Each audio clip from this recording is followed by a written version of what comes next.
we go. Sorry, I had to teleport to the right class, because apparently I went to, the void, apparently.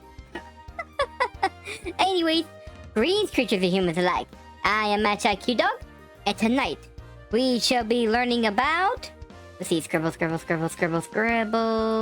We're gonna be scribbling some more. And here we go. We shall be learning about the Dybbuk. Yeah, look at this handsome little fellow right here. Anyways, let's get started, shall we? The Dybbuk is a dangerous and malevolent undead spirit that wishes to possess a living host in Jewish folklore and belief. The Dybbuk is described as a disembodied spirit of a deceased person. They may take the form of their appearance when alive, or in some artworks, like the Dybbuk by, let's see if I can pronounce this right. Ephraim Moshe Lillian? I think I know that. Anyways, in artworks like that, they appear as a skeleton specter, covered in worn-out clothes that covers their skeletal figure. But of course, a Dybbuk isn't seen due to being invisible beings that only appears when possessing a human, so their appearances aren't truly known to humans. Well, basically to y'all, that is. One thing is known for sure is that the Dybbuk is mainly a male spirit. The Dybbuk is the soul of a human or humanoid being that has passed away. Normally, in other cultures, a passing soul will journey to their afterlife. However, the Dybbuk is a restless and unclean spirit that wanders the living world due to the past sins or negative emotions and regrets the Dybbuk possesses. Also, kind of forgot to mention this, but the Dybbuk also wanders the earth if they're able to escape the punishment of their afterlife too. So basically, it's kind of like them hiding out in Middle World, that is. Anyways, whatever motivation or feeling it has, a Dybbuk clings to the life they once had and would do their best to possess a human body. If successful, a Dybbuk will either live a quiet, normal life to avoid an exorcism, or cause malevolent actions to their hosts. Which is quite a common occurrence for Dybbuks. Dybbuks can be cruel to their hosts, being aggressive spirits that will torture and aggravate the host. They might even kill the humanoid host due to their malevolent nature. Due to this, an exorcism must be performed to remove the Dybbuk from the host. The Dybbuk, being a type of ghost, will have ghostly powers and abilities. Being a spiritual... I am so sorry, I always do this every time I do my Creature of the Week stream. Being a spiritual being, Dybbuks have all the same powers and abilities like other spirits, including invisibility, intangibility, ectoplasm, haunting, and even psychic abilities like telekinesis. Dybbuks also induce fear to many, especially the ones they wish to target. But the main power of a Dybbuk is the power of possession.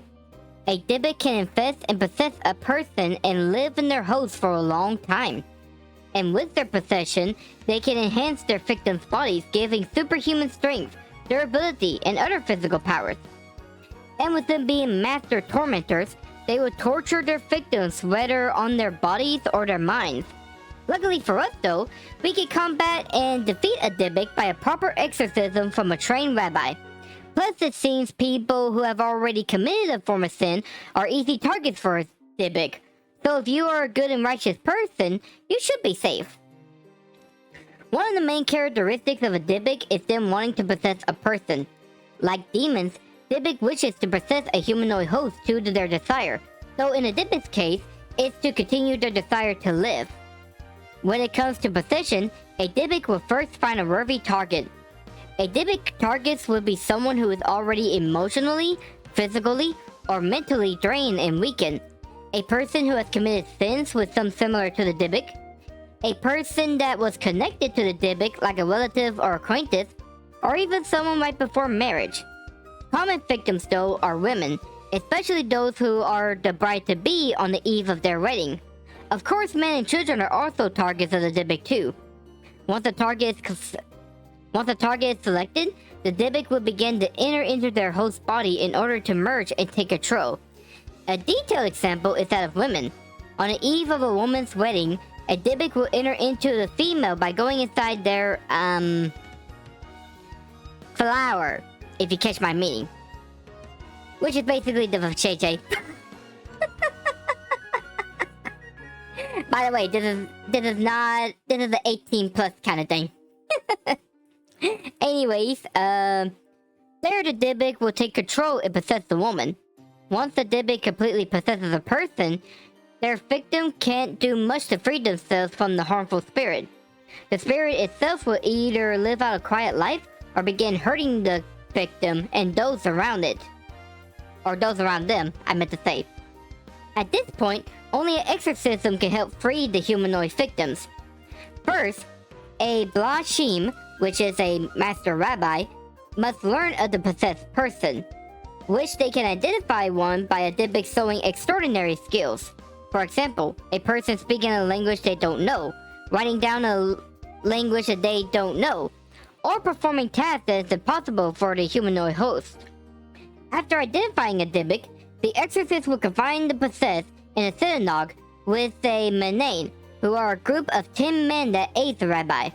There the rabbi performs the exorcist's rite, where the Manen would have special parchments, like lit candles, Torah scrolls, glass sphinx, and a shofar.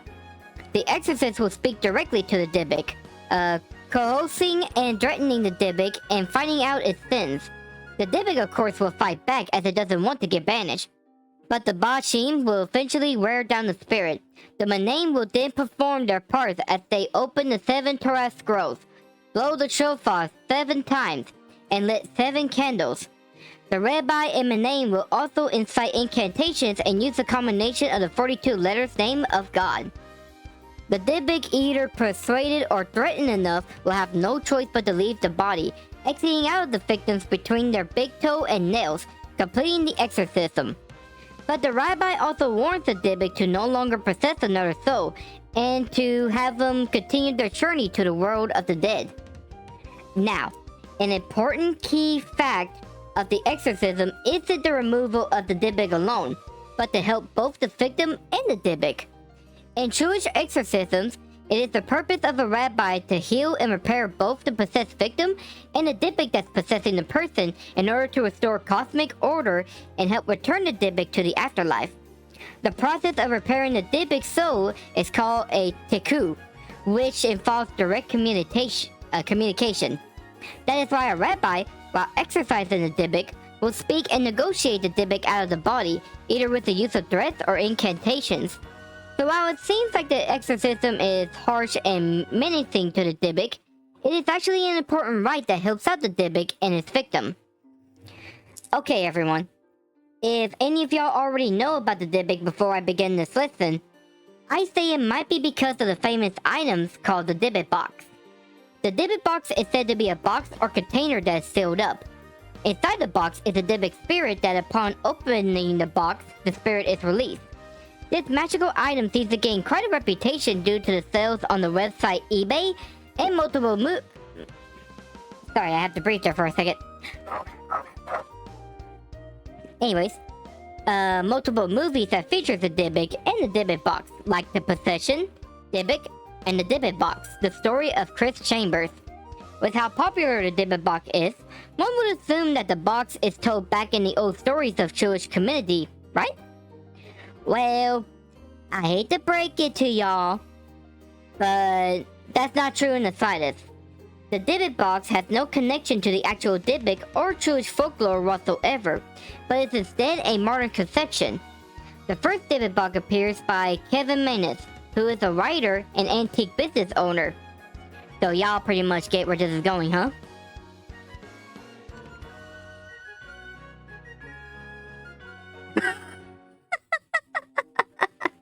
Yeah, it is. Hey Eska, how you doing? Let's see. Now, according to his tale, he bought a wine cabinet on eBay from an old Holocaust survivor who lived in Oregon. The survivor warned of the box containing a Dybbuk and how it'll bring bad luck and nightmares. Mr. Manis bought the box and soon realized the horrors of said box. He then sold it on eBay, where it went through multiple owners that bought the box and sell it back on eBay after feeling its supernatural powers. The box finally reached its last known owner named Jason Haxton. He too experienced the horrors of the Dybbuk box. However, he sealed the box away and buried it in his property, never to be seen again. However, this story is totally fabricated. In 2021? At least I think that's the year. I might need to double check later on. But anyways, Kevin Manis actually admitted in an interview that he made up the Dybbuk box story to make a viral story on the internet, which resulted in the Dybbuk box being so popular that movies are made and other sellers made their own Dybbuk box to sell. So that's pretty much that. The Dybbuk box started off as a fictional story that kind of blew up.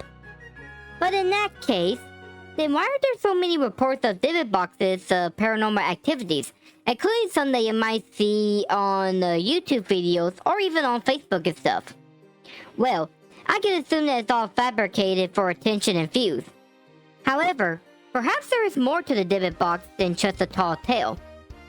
Normally, I will end this here, but I do want to say that although the Dybbuk box isn't a real item, one could potentially make one a reality. I know that sounds crazy, but let me explain. It is known in mythology that spirits and spiritual creatures can be captured and used. For example, there's a grim story called The Peasant and the Waterman, where a waterman spirit used charms to trap the souls of drowned victims. Another account is the Djinns, which are creatures I'll be talking about later on in a future Creature of the Week stream. Anyways, we all know the story of the genie trapped in a lamp. Well, this part is actually true, as Djinns like the Marids,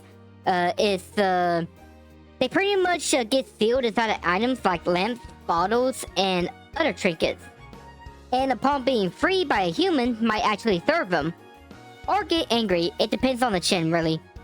Then there's the fact that yokais like Kitsunes, that I mentioned on the previous Creature of the Week stream, can be captured and used as servants of your own if you're able to use their item weaknesses. And of course, the most famous item used to bind and control spirits is the Seal of Solomon, a special ring that can control demons. With these items, it is possible to control spirits, but that isn't my only reasoning. Different kind of magicians and different cultures and beliefs are capable of controlling spirits and undead in general. Whether it's due to practice of necromancy, a form of magic practice that allows one to control the dead, or using rituals and mediums to summon and control spirits, making them serve like familiars. Plus, there's the other factor that magical items are normally crafted, created, and designed for the purpose of various tasks, including to be used against mythical creatures and spirits. Excuse me. With these factors, I would not be surprised if a Dybbuk box could be created through mystical means. Now, that doesn't mean that the Dybbuk boxes that are sold through eBay are real. I just want to clarify that. But I will say that maybe the Dybbuk box could come to life under the craftsmanship of a magician that wishes to use a Dybbuk for their own means. But, thanks to the Dybbuk boxes and movies like The Possession, the Dybbuk has survived to the modern era and is retold in pop culture and media. I already mentioned before, but horror movies like The Possession, Dybbuk, and Dybbuk box shows how dangerous Dybbuks can be. There's also a superhero named Dybbuk that appears in the DC Comics that appears very ghostly. Dybbuks also appear in the games and series Megami Tensei as a recurring demon character. In video games, the Dybbuk appears as one of the 21 types of ghosts that you can encounter in Demonology, which happens to be a game that I plan on playing in the future. So if you guys want to see me play that game, just leave a comment section on my YouTube, okay? Okay? Anyways, there's also a game called, and I'm gonna butcher this, Thaumaturge, Thaumaturge. Anyways, this Dybbuk is a type of solitaire, which I don't know what that is. Anyways, in books, the spirit possessing Cinder's daughter in the book Dybbuk by S. Ensky. And there's a character named Koskos that happens to be a Dybbuk that's assigned to haunt a family in the Dyke and the Dybbuk by Eileen Garful. And of course the Dybbuk boxes that are selling on eBay, which pretty much causes the popularity of the Dybbuk. Let's see, I think there's other stuff too, but I can't really find them all that much, so I'm just gonna leave it at that with the popularity stuff. But anyways, to conclude this, the dangers and fears of the Dybbuk are told across the Jewish communities, being malevolent spirits that wishes to cling to their old lives and possess those who are still living their lives. Dybbuks are presented as sinful spirits that one must avoid to become, and are used to lead people to a righteous and good life. So one must be careful with their own sins and regrets, for one may never know of a haunting Dybbuk that is approaching you to snatch up your body for his own. And with that, that pretty much concludes the Dybbuk. So, what do you think of this malevolent spirit? Would you like to learn about the Dybbuks more? Would you like to help out in the exorcism with it? Would you like to buy a Dybbuk box yourself? Let me know in the comment section. Oh. Various research, my friend. Various research. Lore-wise, it's pretty much a fast knowledge that I got from my grimoire. And of course, in order to get that knowledge, I had to do various studies as well. So I pretty much learned all kinds about the Dybbuk and other mythical creatures as well. Of course, if you want to know the actual reasoning and stuff, books, internet, and other forms of information. So yeah, just that. But anyways, I think that's pretty much it for this Creature of the Week stream. It's no problem, my friend. It's no problem. But anyways, it's time to set up the next Creature of the Week stream. Which, let's see. I want to make sure that I got this information right. Ah, yes. On our next Creature of the Week stream, we're gonna be featuring a watery creature that happens to be quite a fearful being in the down under of Australia. So if you guys happen to know what that is, and if you're excited for it, check me out next Wednesday. Yeah, I think I'm gonna do my Creature of the Week's Wednesday for now on. So yeah, that's pretty much that. And I will go ahead and say this. I don't think I'm gonna be streaming tomorrow. I think I'm gonna take a bit of a break and kind of try to catch up on some art stuff. But Friday? Let's see. What do I got planned for Friday? And of course, the best way to find out Friday is through my thumbnails. Ah, yes. I'll be introducing not just one, but 2 members of the Grand Guard. And I hope you guys are excited for this. But yeah, it's gonna be really cool whenever I draw these 2. Because they are quite a pair, that's for sure. But anyways, I think that pretty much wraps this stream up. So with all that out of the way, thank you all for coming on this fantastic Creature of the Week stream. I hope y'all had as much fun as I did, as we got to learn about the Dybbuks and their possessing ways. And if you wish to learn more about these creatures, just check me out on my Twitch page. Also check me out on Twitter and YouTube as well. And I also want to give a special thanks to Eska for joining me on this class. And speaking of which, we are now going to end this class as the... Wait. I forgot how to end this out. Oh yeah, I bid this show adieu and this class assured. So see you guys. So long. Bye bye. Okay, bye.